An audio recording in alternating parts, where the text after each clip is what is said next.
Hola a todos, bienvenidos al podcast del Departamento de Neuropsicología y el Neurolab de la Universidad del Valle de Guatemala. Soy la doctora Claudia García de la Cadena, directora de la Maestría en Neuropsicología y del Neurolab, y gracias por estar en este episodio con nosotros. A este episodio lo hemos llamado Neurociencia y Formación, y vamos a ver por qué. Está con nosotros la doctoranda Alexandra Cardona Tangarife, estudiante de la Universidad de Manizales, quien está en Guatemala haciendo una pasantía doctoral aquí en UVG. Alexandra es neuropsicóloga con experiencia clínica, ¿verdad? Y docente universitaria, y está con nosotros en esta estancia doctoral. Gracias, Alexandra, por estar acá con nosotros. Vamos a hablar un poquito la formación. ¿Por qué es tan importante que una psicóloga haya decidido estudiar neuropsicología y luego haya decidido hacer un programa doctoral? Cuéntanos un poco sobre tu historia. Bueno, cuando recién salgo de psicóloga, no se puede hacer, no, esas son las mismas funciones que puedo ejercer como psicóloga que como neuropsicóloga. Entonces, cuando salgo de psicología, empiezo a hacer intervenciones clínicas y me encuentro con fenómenos que no podían ser, no estaban a mi alcance para poder ayudar. Por ejemplo, me encontraba niños con dificultades atencionales que requerían unos procesos de evaluación completa, niños que tenían dificultades sociales y dificultad de comprender la emocionalidad del otro. Y si bien podíamos como saber por lo que había estudiado en el pregrado, posiblemente qué diagnóstico podría tener estos niños, no podía darles como primero el nombre y no podía darles tampoco una estimulación, un proceso de rehabilitación cognitiva apropiada, sino que me tenía que quedar mucho en esferas de tipo emocional y social. Si bien son muy importantes, Claro. Y todo mi equipo con el que trabajo de psicología es vital para que ese niño pueda desarrollarse como se espera, yo quería ir un poquito más allá y explorar las esferas cognitivas a profundidad. Entonces inicio estudiando la maestría en neuropsicología y descubro un mundo muy bonito. Aparte de los niños, empiezo a descubrir más la evaluación del adulto y la ayuda a los adultos mayores, en donde empiezo a trabajar en una clínica de memoria con diferentes especialistas y hacer evaluaciones para mirar si hay trastornos o dificultades neurodegenerativas, ya sean leves o mayores. Y empiezo a encontrarme que en mi medio, en Colombia, la evaluación ya estaba bien fundamentada, empiezan a haber herramientas con adaptaciones y con procesos psicométricos muy organizados, pero la parte de rehabilitación no estaba tan específica. Entonces sí en el mundo sí hay sus profesionales, pero en Colombia todavía faltaba y ahí empecé como a ver después de la pandemia que el número de adultos mayores se incrementó en la clínica y empezaron a entrar muchos adultos mayores con más deterioros cognitivos y me preguntaba, ¿y qué puedo hacer? ¿Qué debo hacer? Ya sé el diagnóstico, pero quiero ir más allá y empiezo a pensar la posibilidad de investigar y de crear recursos para poder ayudar a esta población. Y así es como entro al doctorado.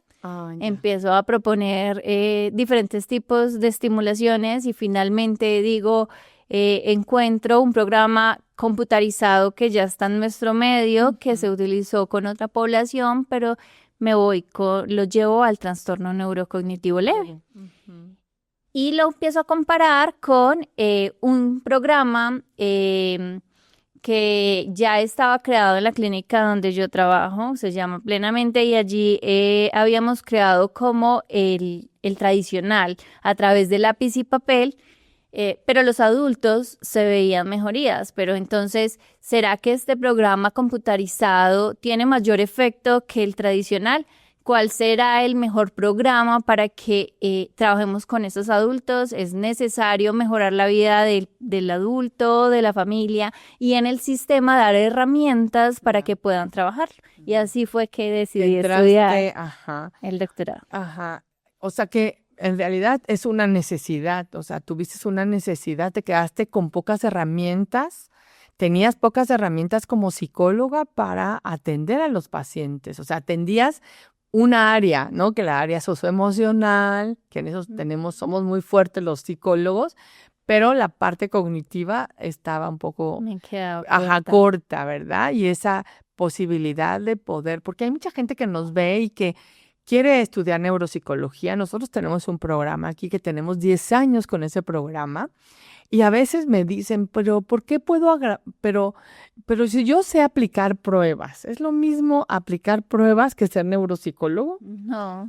Cuéntanos un poco que no es lo mismo. No, porque aplicar pruebas muy posiblemente se quedan en leer un número, un baremo, pero cuando uno estudia neuropsicología aprende a hacer un análisis integral, porque alcanza a entender cómo la estructura se relaciona con el proceso, cómo el ambiente se relaciona con esa estructura, cómo está esa relación entre la genética y el ambiente, y puede hacer unos análisis mucho más complejos, mucho más acordes no se queda como en el proceso simple, sino que ese proceso tiene mucho más de largo, y cuando uno conoce todo el proceso, pues los diagnósticos van a ser mucho más precisos.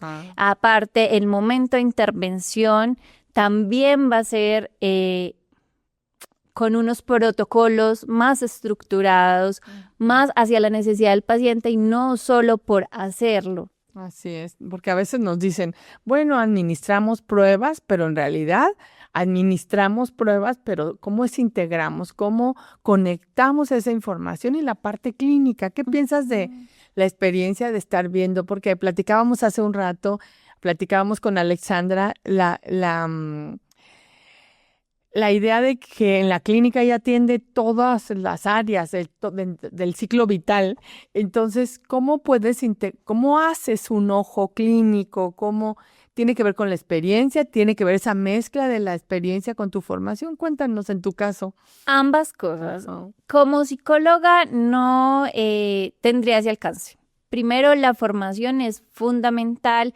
No todo el mundo puede pretender hacer neuropsicología sin tener la formación de neuropsicología, así haya tenido una capacitación en pruebas, porque la neuropsicología, reitero, no es solo aplicar pruebas, es conocer funciones, procesos, estructuras, es conocer relaciones, no solo con las estructuras cerebrales, sino con otras enfermedades, con otros procesos fisiológicos que normalmente quienes estudiamos psicología, pues no es la profundidad, porque vemos otras cosas que son importantes, pero no tienen que ver con neuro. Sí, por eso es tan necesario hacer una formación. Así que creo que te agradezco, Alexandra, porque mucha gente nos dice, ay, es lo mismo, solo saben pruebas, y en realidad es una formación.